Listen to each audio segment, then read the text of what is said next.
Hello, everyone. Hope you're doing well. Thank you so much for joining us today for our presentation on the EB-5 green card. My name is Dustin Saldarriaga, and I'm a senior associate with Scott Legal PC. And as I mentioned, we're going to be focusing on the EB-5 green card or EB-5 immigrant visa. Generally speaking, this is a job creation green card. It allows a person to invest either $800,000 or $1,050,000 into a business that then creates 10 full-time jobs for U.S. workers. We'll talk about what the EB-5 requirements are and the procedures for the two main options to pursue an EB-5, both the regional center option and the direct or standalone EB-5 option. We'll also talk briefly about considerations, practical considerations, if you're moving from an E2 non-immigrant visa to an EB-5, which is a common route for those wanting to move from an E2 visa to a green card. A few housekeeping items before we get started. Our firm is a full-service immigration firm. So though we do handle EB-5 cases, of course, as well as E2 and a variety of business immigration options, we also do handle family-based immigration as well as humanitarian immigration. So any U.S. immigration needs you have, we do hope you'll not hesitate to reach out to us for help. We do try to do at least 2 of these webinars a month, and at this point, I think we're probably doing 2 a week. And these webinars are on a variety of topics. So after this presentation, you'll receive an email with a link where you can sign up for additional webinars, and we hope to see you on those. We will be recording this webinar, and we do post those recordings to our YouTube channel. So in that email we'll also include a link to our YouTube channel where we hope you'll check out those recordings of both webinars as well as shorter videos. And again, those are on a variety of topics. We'll also send you the PowerPoint that you see on the screen. So hopefully that helps with note taking. If you do have a question, feel free to send it in through either the chat or the Q&A box on Zoom.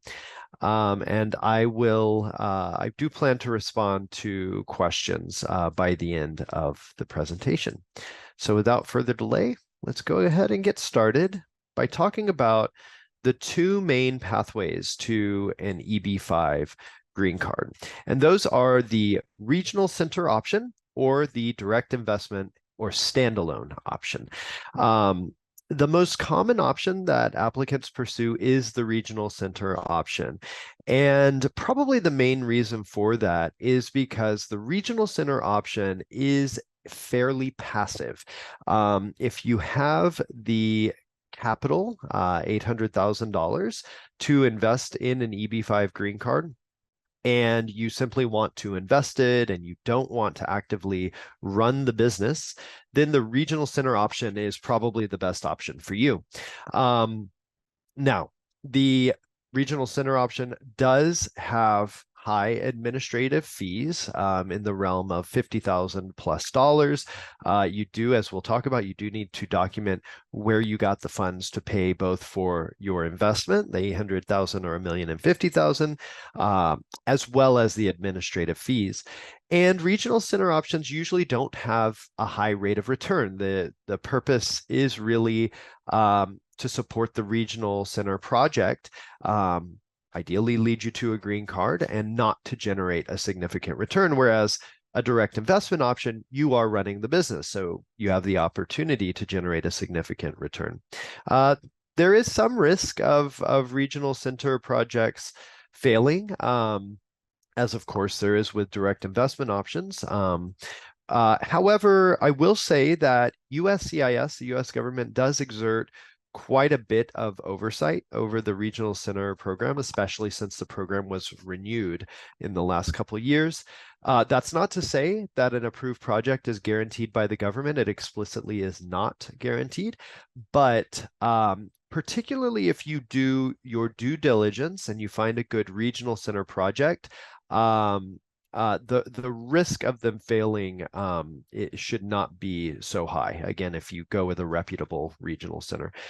Another benefit of regional centers is that indirect jobs created by the project can be counted.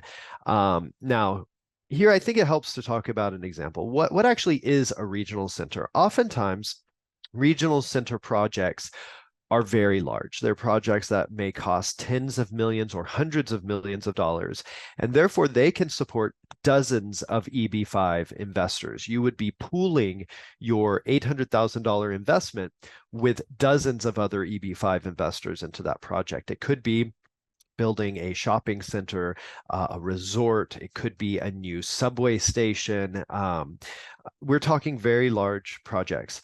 Now, so what is an indirect job? If you are applying through the direct investment option, then the only jobs that count are people you actually directly employ at the business. So if you're starting, say, a restaurant, it would be people that your restaurant directly employs: waiters, waitresses, hosts, the chef, cooks. Those are the only workers you could count for a direct investment or standalone EB-5 project. For a regional center project, that's different.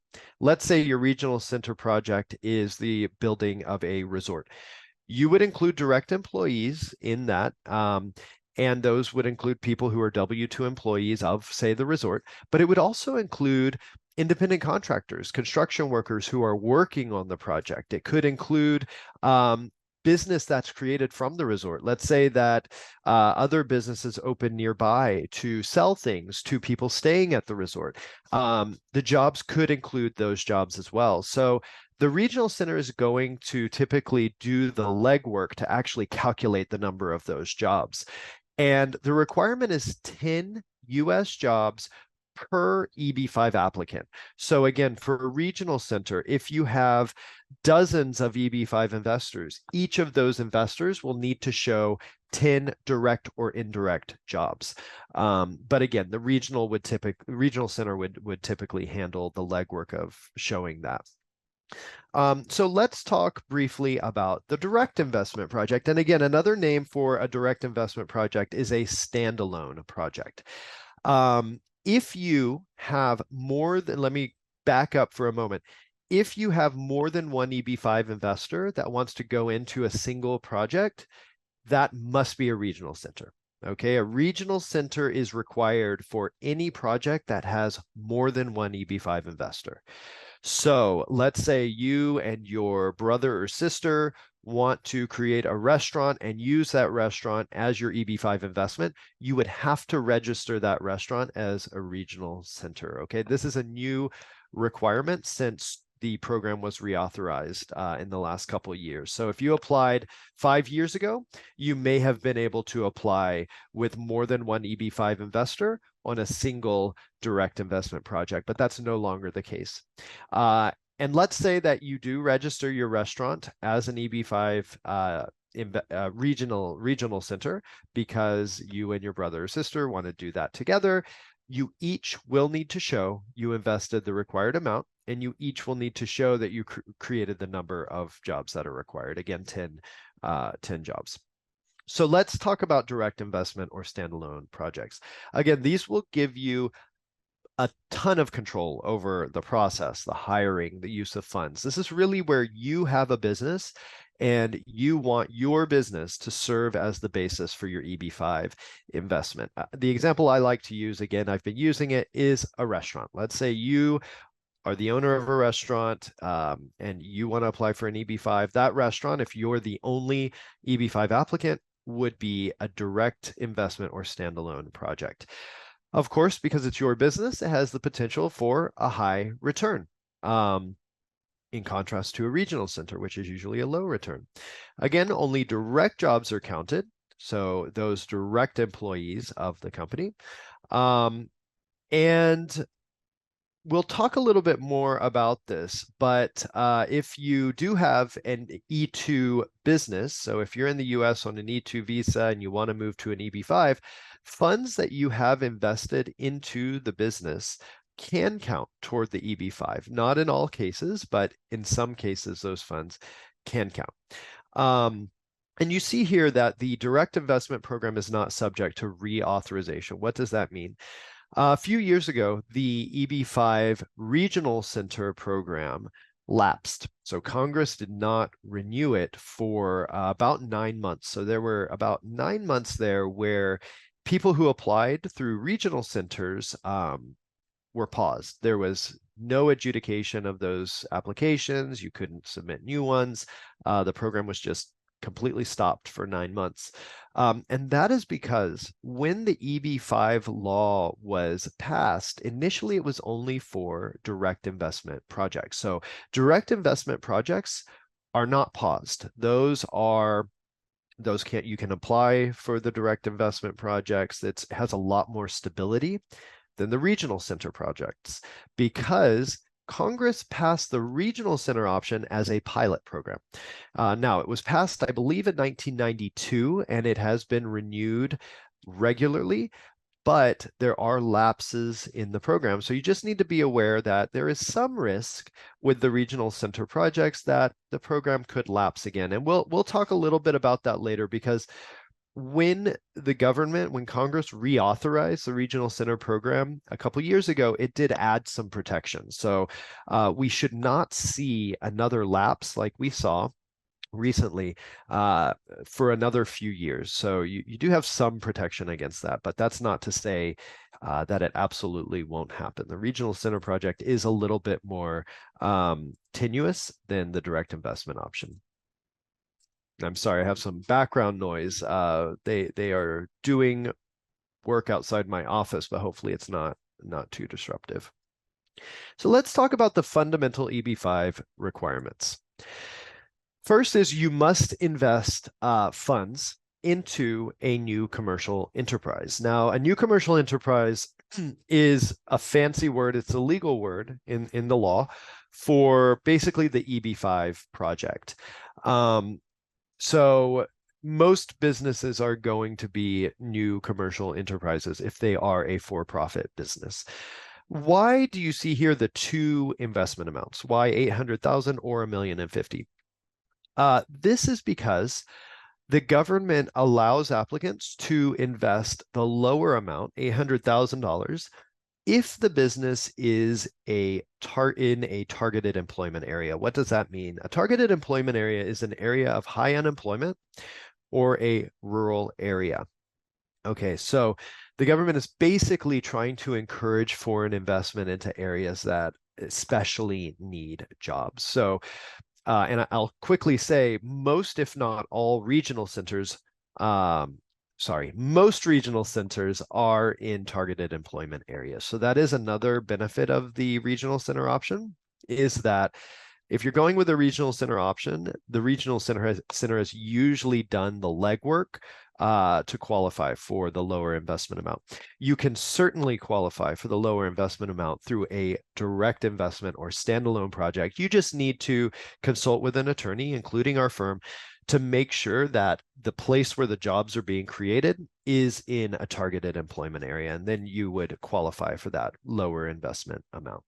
So if you don't create the business or the jobs in a targeted employment area, you are looking at that $1,050,000 investment amount. So investments that can be included this is where it's critical to remember that the EB-5 green card is a job creation green card. So the investment needs to lead to the creation of at least 10 jobs per EB-5 applicant. So if you have, let's say, your E2 company, and you already employ 10 people, and then you put $1,050,000 into the business, those jobs that existed before you invested the money are not going to count. You need to create the jobs from your investment amount. Now, of course, if you invested funds before those jobs were created, you may well be able to use those funds. But the timeline is important here. The jobs need to follow your investment, the investment that you're claiming to qualify for the EB-5. So which investments can be included? The government's actually quite accepting of investment. So the source can be a loan, it can be a gift, it can be money that you earned from selling personal property, from an inheritance. There really are a significant number of options. Now, the funds cannot be secured by the assets of the EB-5 business or the project. So they do need to be your personal funds. You need to personally possess them. So if someone is gifting you the funds, it's very important that you personally receive that gift and that they not go from the person giving you the gift directly to the business. They need to go to you first. You need to show possession, and then you move those funds into the business. Now, we will talk as well about the source of funds requirement. You do need to show exactly where you got the money that you're investing in the EB-5 project. And when I say the money, I am talking about the 800,000 or $1,050,000, as well as the administrative fees. So for a regional center, you might be paying $50,000, for example, toward administrative fees for the regional center. You do need to show where those funds came from as well, and that is a new requirement over the last couple of years. You can make investments over time. It's not necessary that you make the full investment amount right off the bat. So this can be very helpful if you don't have $1,050,000 sitting in a bank account right now. You can invest those funds over time. If you have a business that is generating profit and you are receiving distributions and you're paying tax on those distributions, for example, then you can make that investment over time. So that can help make the EB-5 a more accessible green card option. Now, you see here investment versus retained earnings. Retained earnings are not going to work. You actually need to receive the funds. They need to be your personal funds. You need to pay taxes on them before you invest them back into the business. And that is relevant, say, if you have an E2 company that's forming the basis of your EB-5 investment. So challenges for EB-5 direct investors. I already touched on this, but the source of funds requirement is really the biggest challenge for an EB-5 green card. Most often it's the biggest challenge. And that's because, again, USCIS does essentially a financial audit of where the funds came from. So you are going to need to show the path that every single dollar took, including the investment amount and the administrative fees, from its generation, where the money came from, whether that's your job, whether that's you sold an apartment, you received an inheritance, whatever it is, all the way to the EB-5 company. So those funds landing in the EB-5 company's account. And then you'll need to show how those funds were used by the company to create those 10 jobs. So let's talk about that job creation requirement. You need to show, again, your investment created 10 full-time jobs for US workers. So these would include US citizens and lawful permanent residents. Again, for a regional center project, you can include indirect jobs, so jobs that are created by the regional center. So again, if the regional center project is a resort and people are building different little businesses around the resort, you may be able to include those indirect jobs, and the regional center would usually do the legwork of calculating those jobs. There are a number of ways that you can use to show those jobs. A direct investment business has to can only count toward the 10 jobs W-2 employees, so directly employed employees.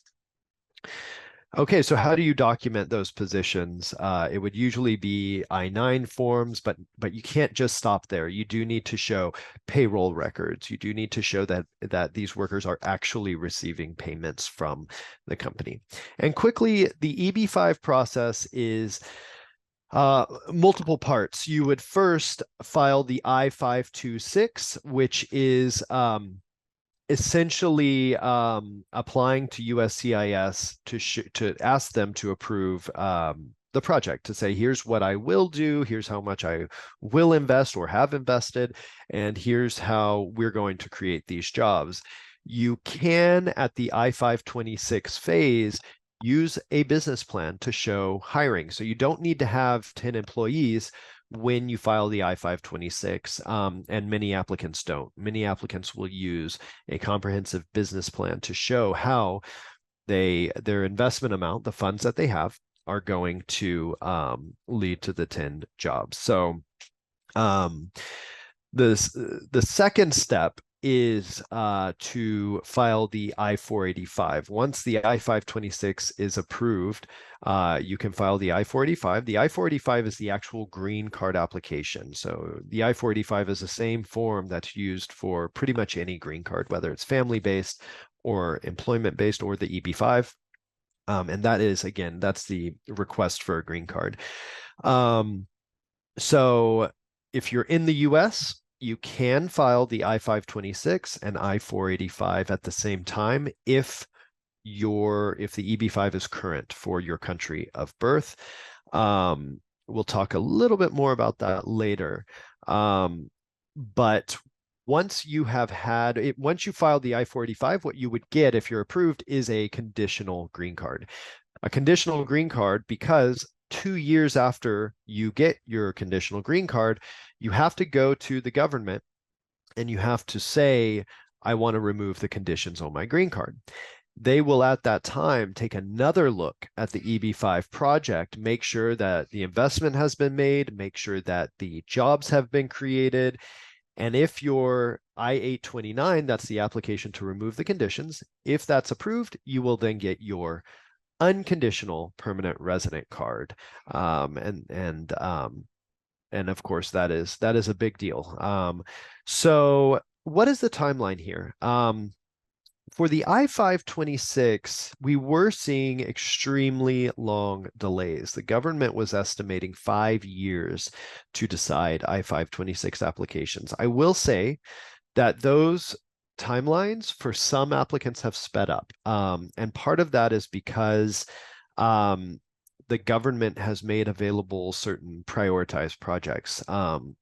They want to encourage targeted employment area projects, for example, and rural projects. So we are seeing that if applicants are applying for TEAs as well as rural areas, sometimes those applications are being approved or adjudicated quickly. So that's a benefit. But do still keep in mind that it is still certainly possible that the I-526 could take multiple years. And frankly, we have an active practice at our firm of performing litigation and taking the government to court when they delay an application by 5 years. We've had success on 2 and 3 year delays, for example. So people are suing the government to get it to move faster. In our experience, it has been successful, but of course, past performance is not a guarantee of future performance. Excuse me. So I mentioned before that the regional center program was reauthorized. And so that is what this slide is about. When the program was reauthorized in the last couple of years, there were a number of significant changes that were implemented as well. So first, the regional center program has been reauthorized until September 30th of 2027. So the program should not lapse and will not lapse until September 30th, 2027. Now, if you file before September 30th of 2026, the government basically says your application will be adjudicated. And that's an effort to avoid that 9-month pause that I mentioned before, where nothing happened in the regional center program.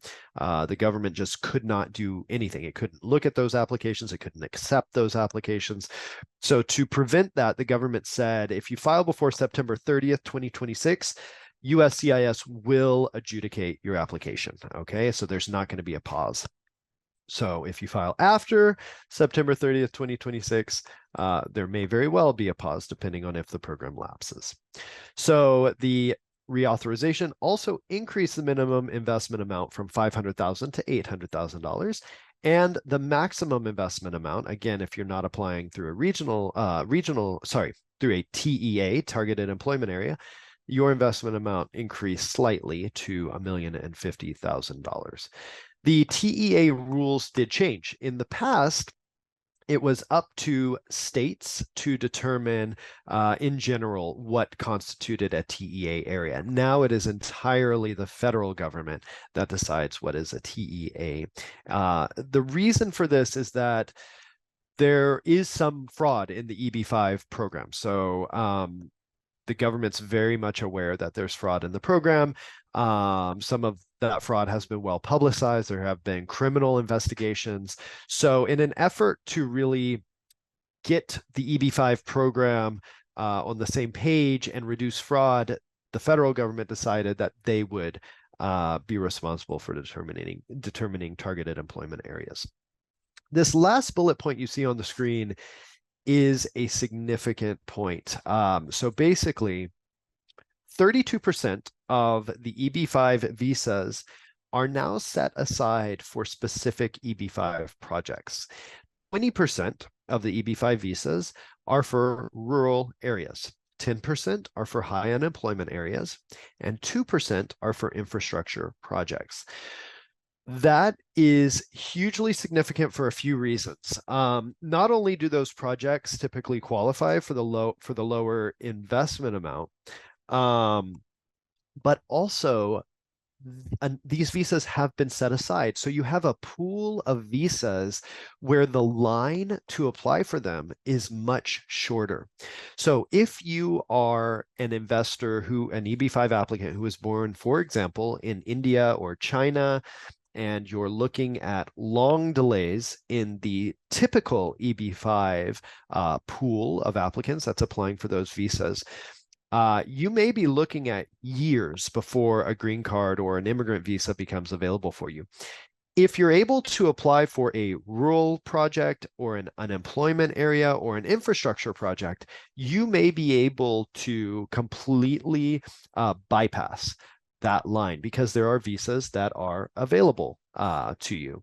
So that can be an enormous benefit to people who were born in a country that is backlogged. How do you know if you're from a country that's backlogged? You'd look at the most recent visa bulletin that actually explains how long the wait is depending on the country of birth.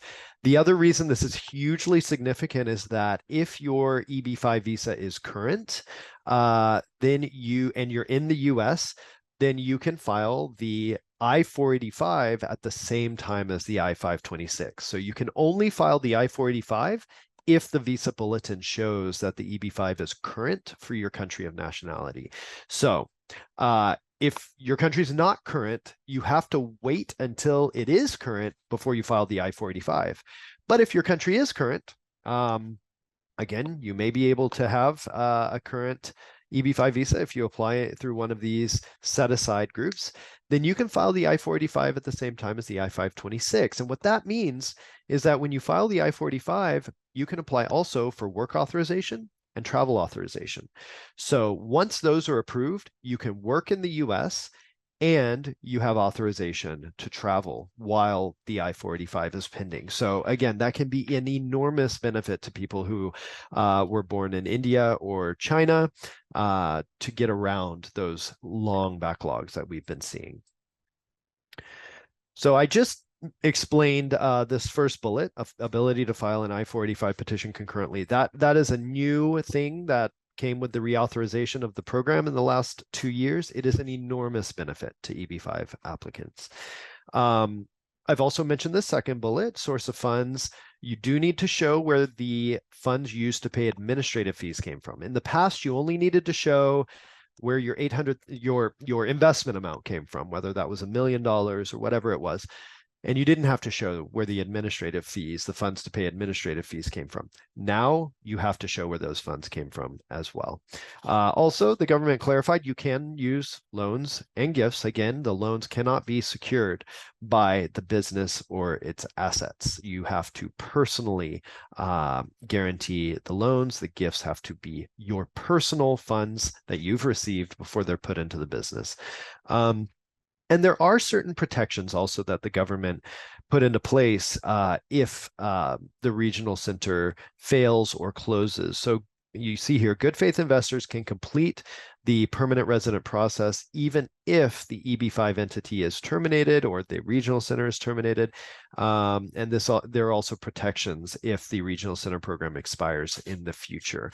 I'm not going to get into details over that first bullet about good faith investors, but just know that there are certain protections that weren't in place before. So other EB-5 considerations, at-risk investment. So you need to actually invest the funds or intend to invest the funds. So there is a question when you say over time, how can you define, this is regarding the investment, when can you make the initial investment and the last investment?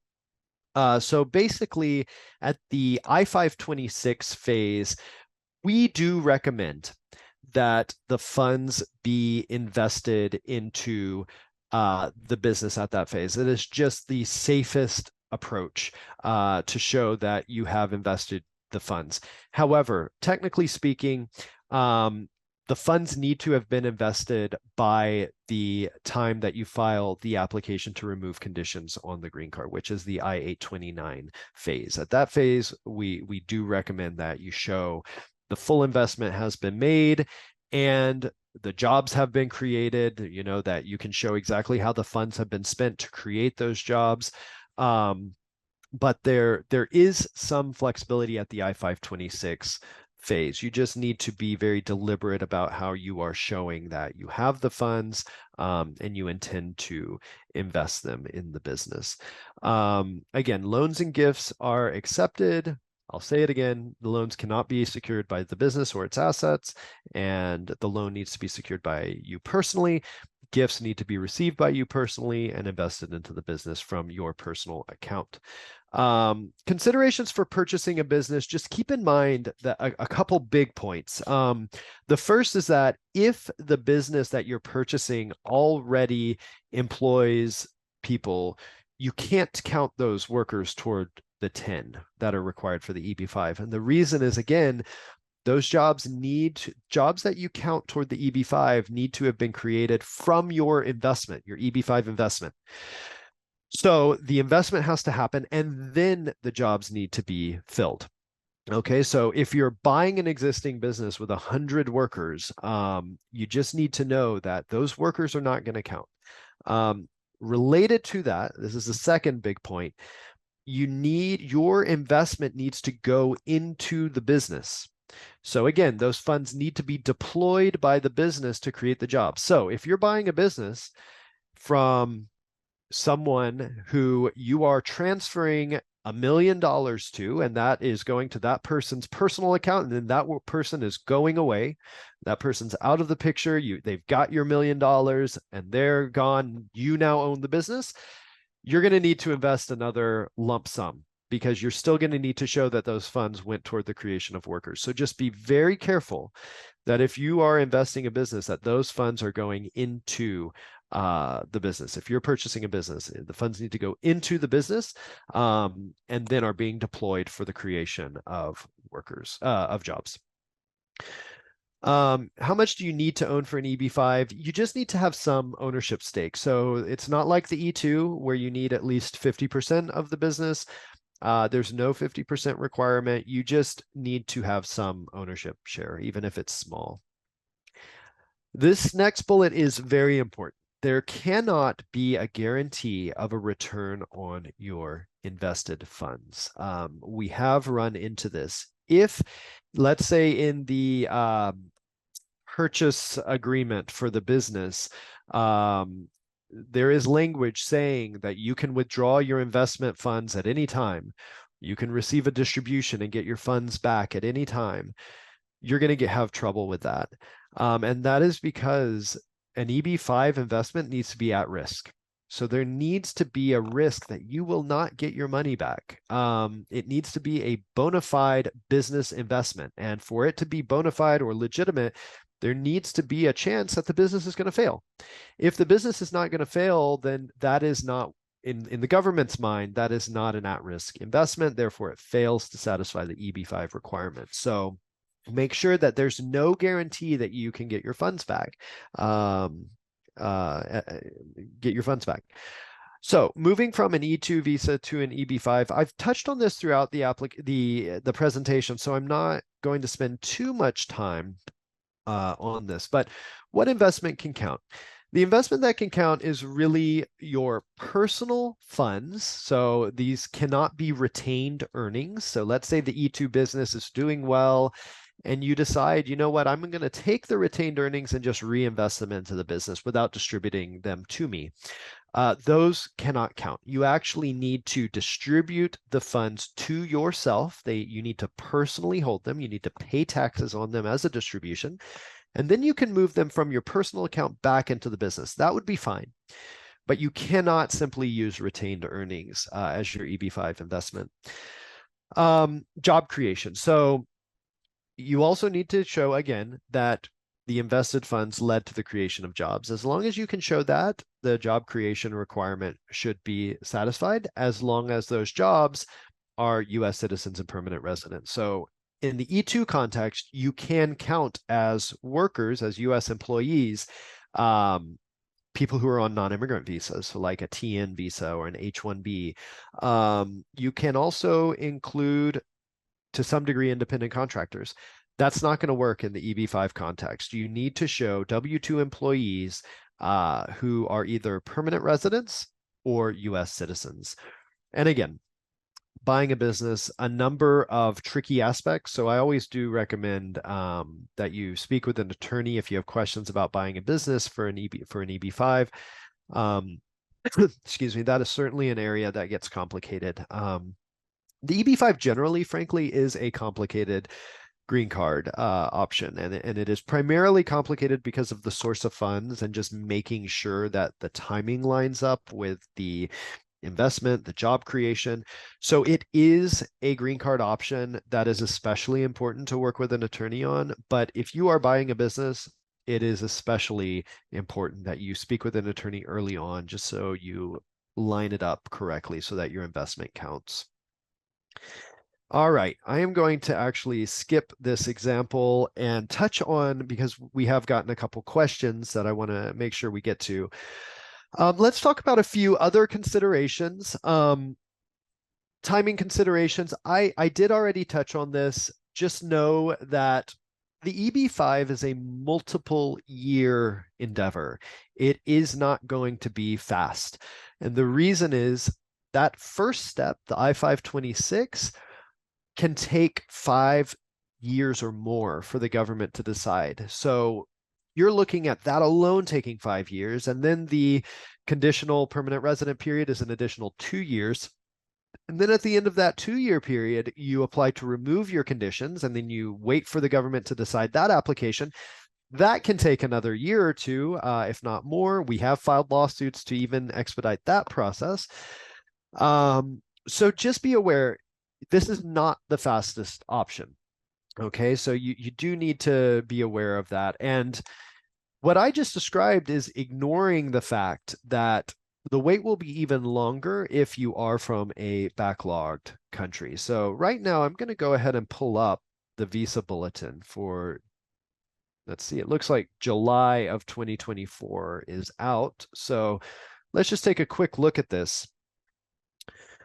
All right, so looking at this, we see, I'm just going to use the final action dates. This is just to give you an idea.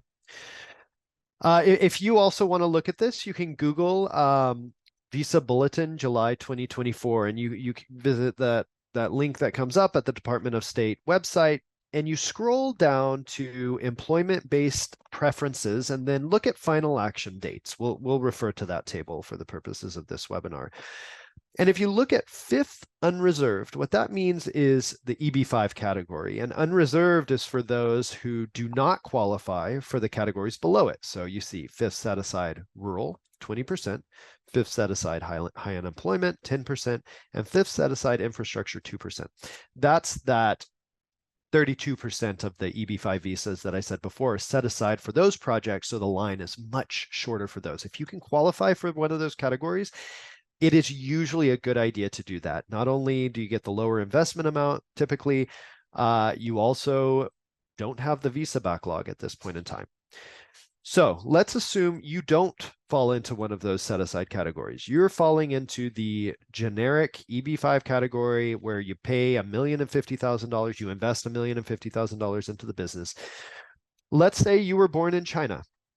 Right now, visas are available for those who applied. They filed their I-526 in December of 2015, 9 years ago. All right, almost 9 years ago. If you were born in India, visas are now available for those who filed their I-526 in December of 2020. So 4 years ago, almost 4 years ago. For everyone else, you see a C. What C means is that that category is current. That means that visas are currently available. There's not a line for the visa. So you do still need to wait for USCIS to decide your application, the I-526, the I-485. And so the delays at USCIS, you're still going to be subject to, even if your category is current. But what I'm talking about here is, let's assume USCIS has approved everything. They've approved the I-480, they've approved the immigrant visa, let's say. You can only file the I-485 if you're current, which is why I paused there. But they've approved the I-526. Even if that's happened, you're still, if you were born in China or India, going to have a delay because of this visa bulletin. So what I was saying before is, you want to get into the set-aside category because it's going to give you a current category. And what that means is, if you're in the US, you can file the I-485 at the time you file the I-526. And you can also apply for work authorization and travel authorization at the same time. You don't need to wait 9 years. You don't need to wait 4 years for that. Similarly, at a consulate, you can file your application for an immigrant visa. If you go that route, the consular processing route, and if you're current, you do not have a delay to apply for that other than the adjudication times. So again, go for the set-aside categories. If you qualify, it will allow you to bypass that long delay. So that's what I'm referring to here by country-specific quotas. All right, travel considerations. Again, if you are in the US, you're eligible to apply for an adjustment of status. That's the I-485 from within the US. And when you file that, you can apply for travel authorization and work authorization at the same time. You do have the option to apply for consular processing. So what that looks like, excuse me, is you would file the I-526 with the USCIS. Once that's approved, you would file the DS-260 at a consulate, and that is your immigrant visa application. And then you would go into the consulate for your interview.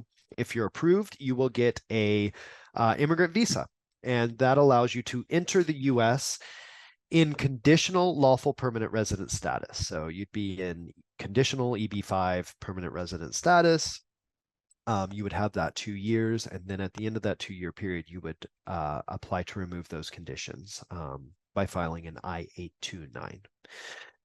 Dual intent considerations. This is a very tricky area. If this applies to you, I would definitely recommend that you speak with a lawyer. So what does this mean? Dual intent is basically this idea in US immigration law that if you have a non-immigrant visa, and that is a visitor visa, a TN, a E2 is a non-immigrant visa, you need to intend to leave the United States at the end of your status. A non-immigrant visa is not a green card. And if the government thinks that you are applying for a non-immigrant visa or applying to extend non-immigrant status, or you're even trying to enter the US on a non-immigrant visa, and you have the intention to apply for a green card on that stay, on that entry, then they will deny you, because you cannot use a non-immigrant visa as a means to apply for a green card or permanent resident status. There are nuances to this and exceptions to this. For example, an H-1B is considered a dual intent non-immigrant visa. So you can apply for a green card while you're on an H-1B. So there are certain exceptions that apply, but let's take the example of an E2. If you have an E2 visa and then you apply for an EB-5, say you file an I-526, you are going to have the risk from that point moving forward that each time you apply to renew your E2, the government is going to say, we actually think you are applying for a green card and you intend to stay in the US permanently, therefore we're going to deny your E2. There are ways around this. So one of the recommendations is renew your non-immigrant visa before you apply for the green card so that you have the maximum period and you don't have to go to a consulate or apply to USCIS to renew your E2 status right after you apply for a green card. That would increase the risk of a denial. The other thing you can do, if you do have a non-immigrant visa, is to choose consular processing for the EB-5. So that would mean that you are required to leave the US to get the green card, to get the immigrant visa. So that is helpful because, again, the prohibition, the rule is you cannot apply for the green card on your entry on a non-immigrant visa. So if you try to enter the US on your E2 and US Customs and Border Protection says, hey, I see you have an I-526 filed, I think you're going to stay. You can say, it's true, I have an I-526, but I chose consular processing. So I am going to leave the US before I get my immigrant visa. Therefore, on this stay, I do not intend to permanently stay in the US. So consular processing can help with that discussion. Parallel green card strategies. I'll just say that you can apply for more than one green card at one time. You need to independently qualify for each. So let's say you have a family member, a sibling or a parent or a child who is sponsoring you for a green card. You can have that application going alongside the EP5, and then you can choose to go with the option that works out fastest, if that works for you. And as you can tell from all of this, planning really is key. So, especially if you have a non-immigrant visa, you need to make sure that you're planning this out the right way, as well as investing the funds at the right time, hiring the people after the funds are invested, all the things we've talked about. Hopefully you've seen that planning really is key in the EB-5 context, more so than in a lot of other non-immigrant visa contexts and green card contexts. Let's turn to the questions. And we do have some good ones. If we invest in EB-5 direct, can that be a combination of real estate and business by creating 10 jobs? So basically, you're going to need to look or think about how the government defines these things. So the government defines the EB-5 new commercial enterprise, which is basically the entity, it's basically the EB-5 business. Separate from that is what's called the job creating enterprise, which is the JCE. You have the new commercial enterprise and the job creating enterprise. Usually the two are the same, especially in the direct investment context. The business is going to be the one that's actually creating the job. So let's take that. I'll assume that that's the setup in responding to the question. So if you have the new commercial enterprise, which is the same as the job creating enterprise, and you have invested $1,050,000 or $800,000 if it's in the targeted employment area, and those funds have been used for that business. So, part of that is purchasing inventory. Part of that is purchasing equipment, purchasing an office space or leasing an office space. All the things that go into a successful commercial enterprise, a successful business, arguably lead to the creation of jobs. So the deployment of funds in those ways that's aligned with the business can certainly be used to show the creation of jobs. Now, if you're talking, when you say real estate, if you're talking passive real estate investment, I would be very careful of that. So, do try to invest the funds in ways that clearly are necessary for the business to be operational, be an active business rather than a passive business. And that is related to needing to create jobs. If a business is passive, arguably it doesn't need to create jobs, right? If it's passive, why do people need to work at it? If it's simply investing in real estate with the hope of that real estate will appreciate, you don't really need people to do anything. So be careful of that. Do make sure the business is active and that it is going to need people working at it. How long do direct jobs and investment need to be sustained? This is one of the trickiest questions regarding the EB-5 program. It did change when the program was reauthorized recently.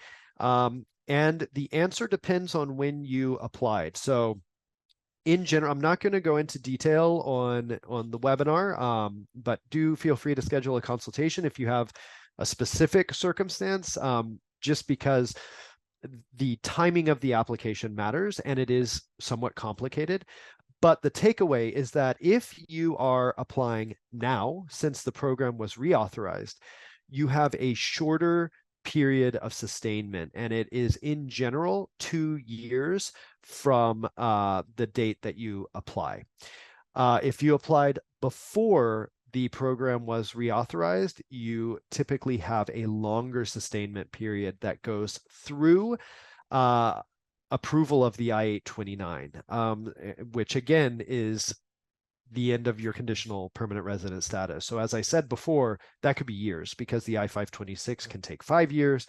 The conditional permanent resident period is 2 years. There you're looking at 7 years. So that sustainment period for someone who applied before the program was reauthorized is likely going to be longer than someone who applies today. But it is a complicated question, so I would recommend setting up a consultation if you have follow-up questions. So can you be in the US on a B1 or B2 visa and apply for a change of status after staying 3 months in the US? So I'm assuming you're asking about applying for an EB-5 after being in the US for 3 months in B1, B2 status.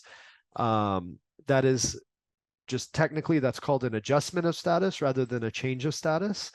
So the answer is, excuse me, the answer is, I hate to say it, but it depends. And the reason is, what does it depend on? The most important thing when you're looking at what can I do after I enter the US on a non-immigrant visa is what was my intention when I entered on the non-immigrant visa. If your intention when you entered on a non-immigrant visa is to apply for a green card, that's a problem. That's what the government explicitly prohibits. So I would say do not enter the US on a B1, B2 visa intending to apply for an adjustment of status. That being said, plans do change. So you enter on a B1, B2, you find a great opportunity to invest in an EB-5 enterprise, and 3 months down the road, you file for an adjustment of status. That is probably going to be fine. Again, your intention when you entered was not to apply for the green card, and the opportunity came up, plans change. In general, you could apply for an adjustment of status in those circumstances. Again, you need to make sure that the visa is current, so you need to look at the visa bulletin, but assuming that it is 3 months in the US would generally be okay, again, assuming that your intent is consistent with the law. All right, those were great questions. Thank you for your participation. I do hope that this presentation was helpful. Please reach out to us with any questions. Schedule a consultation. We'd be happy to talk with you further. And keep an eye out for the email that we'll send after this presentation. Do check out our future webinars, our recorded webinars on our YouTube channel. And again, reach out with any questions. It's been a pleasure. Have a great day.